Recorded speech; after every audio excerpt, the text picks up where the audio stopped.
आजकल के दौर में जहां रोज नई नई स्टार्टअप्स और कंपनियां इवॉल्व हो रही है, वैसे ही एक अच्छे चार्टर्ड अकाउंटेंट की डिमांड भी मार्केट में बढ़ती जा रही है।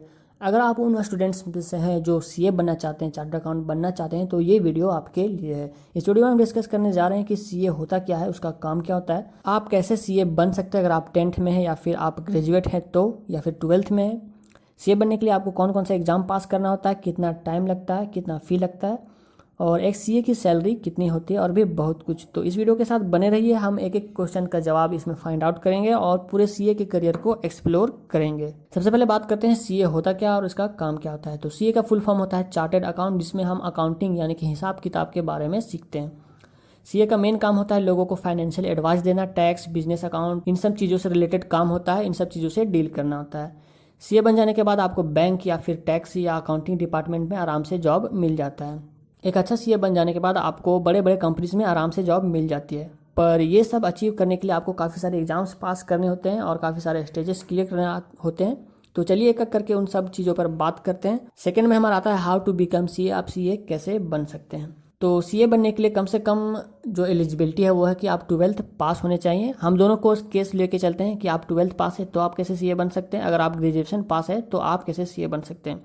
तो आप 12th पास है, इसमें आपको कोई भी स्ट्रीम चलेगा, आप आर्ट्स के हैं, साइंस के हैं या कॉमर्स के हैं, तीनों स्ट्रीम्स में कोई भी सीए का एग्ज़ाम दे सकता है और सीए बन सकता है। और 12th में इसके कोई भी मार्क्स मिनिमम ज़रूरत नहीं, अगर आप 12th सिर्फ पास है किसी भी स्ट्रीम से तो आप सीए का एग्ज़ाम दे सकते हैं, सीए बन सकते हैं। तो सबसे पहले बात करते हैं 12th के बाद। 12th के बाद सीए बनने के लिए आपको 4 लेवल से गुजरना पड़ता है। सीए फाउंडेशन जिसको बोलते हैं सीपीटी, सीए इंटरमीडिएट, आईपीसीसी, और उसके बाद आता है 3 ईयर आर्टिकलशिप जिसमें आपको ट्रेनिंग दी जाती है। उसके बाद आता है सीए फाइनल। तो ये 4 स्टेजेस से गुजर कर आप सीए का रास्ता तय करते हैं और आप सीए बनते हैं। अगर आप ग्रेजुएशन में फॉर एग्जांपल अभी ग्रेजुएट हैं या फिर पोस्ट ग्रेजुएट हैं तो आपको सीए फाउंडेशन देने की ज़रूरत नहीं पड़ती, आप सीधे सीए इंटरमीडिएट में का एग्ज़ाम दे सकते हैं, उसमें बैठ सकते हैं, उस एग्ज़ाम को दे सकते हैं। तो ये दोनों केसेस में हमने बात कर ली कि अगर आप 12th में या फिर ग्रेजुएशन में है तो आप कैसे सीए बन सकते हैं। तो एक एक करके हम एक एक लेवल पर डिटेल से बात करेंगे कि होता क्या है एक एक लेवल में। सबसे पहला लेवल हमारा आता है सीए फाउंडेशन जिसको बोलते हैं सीपीटी। इसका एग्ज़ाम होता है जून में और दिसंबर में, साल में 2 बार ये एग्ज़ाम होता है और दोनों में से किसी एक बार में आप ये एग्ज़ाम में बैठ सकते हैं। सीपीटी का फुल फॉर्म होता है कॉमन प्रोफिशिएंसी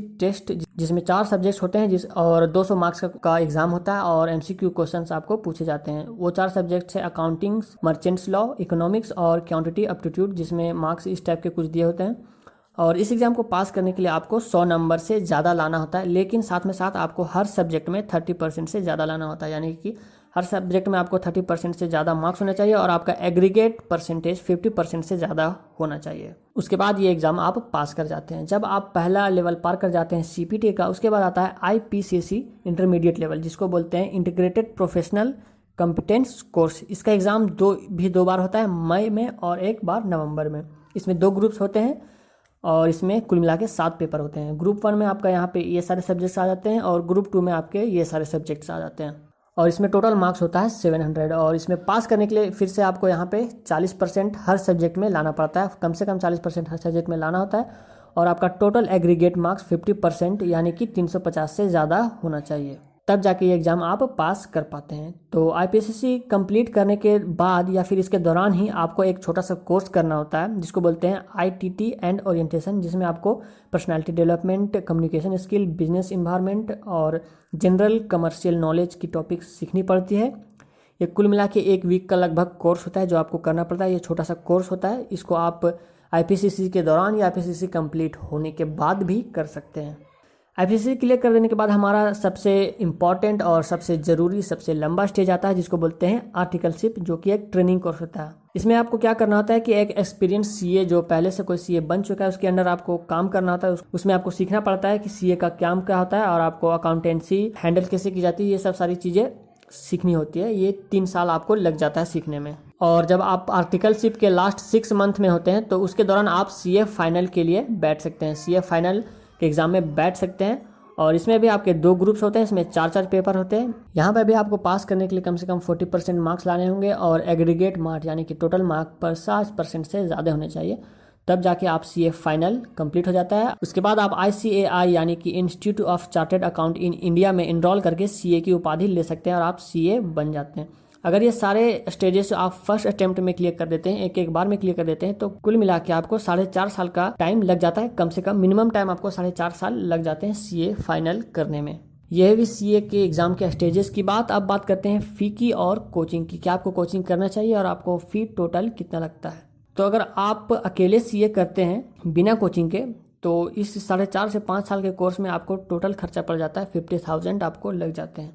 और अगर आप कोचिंग ज्वाइन करते हैं, जो कि 99.9% स्टूडेंट करते हैं, क्योंकि ये काफ़ी टफ एग्ज़ाम होता है, इसको क्लियर करना उतना आसान नहीं होता है।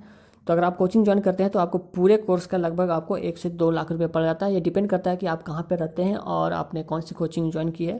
तो ये कुल मिला के टोटल आपका एक्सपेंस आ जाता है। लेकिन एक बात और है कि आपको 3 साल के आर्टिकलशिप ट्रेनिंग के दौरान आपको 1,000 से 10,000 तक की सैलरी मिलती रहती है, जो डिपेंड करता है कि आप कौन सी सिटी या किस फर्म के अंडर ट्रेनिंग ले रहे हैं। तो यहाँ से भी आपका थोड़ा मोड़ा फी जो है मैनेज हो जाता है। चलिए अब नेक्स्ट में बात करते हैं हम जॉब की और सैलरी की, क्योंकि हम अगर इतनी मेहनत कर रहे हैं तो हमको जानना होगा कि हमको जॉब कहाँ पे मिल सकती है, हम कितने पैसे अर्न कर सकते हैं। तो अगर बात करते हैं जॉब की, तो अगर आप सीए के एग्जाम क्लियर कर लेते हैं तो आपकी जॉब लगभग पक्की हो जाती है, क्योंकि सीए करना सबके बस की बात नहीं होती है। काफ़ी टफ एग्जाम होता है और आप इतनी मेहनत करते हैं, इतना कुछ सीखते हैं, इतना टाइम देते हैं, तो आपका जॉब आराम से लग भी जाता है। और अगर आप बात करें एवरेज सैलरी की, तो 60 से 70 हज़ार रुपये आपको आराम से मिल जाती है स्टार्टिंग में सीए से रिलेटेड। अगर आप सीए का जॉब किसी भी कंपनी में मिल जाती है आपको, तो 60 से 70 हज़ार रुपये आपको आराम से शुरुआती में मिल जाते हैं। और जैसे जैसे आप एक्सपीरियंस होते जाते हैं तो आप आराम से 6 फिगर मंथली तक पहुंच सकते हैं। तो ये था पूरा रोड मैप कि कैसे आप सीए बन सकते हैं। आप सीए बनने के लिए आपको क्या क्या करना होगा, कितना फी लगता है, और सारे कुछ हमने इस वीडियो में डिस्कस किया। अगर आप भी सीए एस्पेरेंट्स हैं, आपको सीए बनना है, चार्टर्ड अकाउंटेंट बनना है, तो कमेंट में लिख के जरूर बताएं कि आपको क्यों बनना है और आपका क्या इंस्पिरेशन है। इससे आपको कॉन्फिडेंस बढ़ेगा और आपका कमिटमेंट बढ़ेगा सीए बनने की तरफ। और अंत में अगर ये वीडियो आपको अच्छी लगी तो इसे लाइक करें, शेयर करें अपने दोस्तों के साथ। फेसबुक व्हाट्सएप ग्रुप में ऐसी वीडियो में आते रहूँगा, तो मेरे चैनल को आप सब्सक्राइब कर सकते हैं। फिलहाल के लिए इतना ही फ्रेंड्स, मिलता हूँ अगली वीडियो में, तब तक के लिए बाय।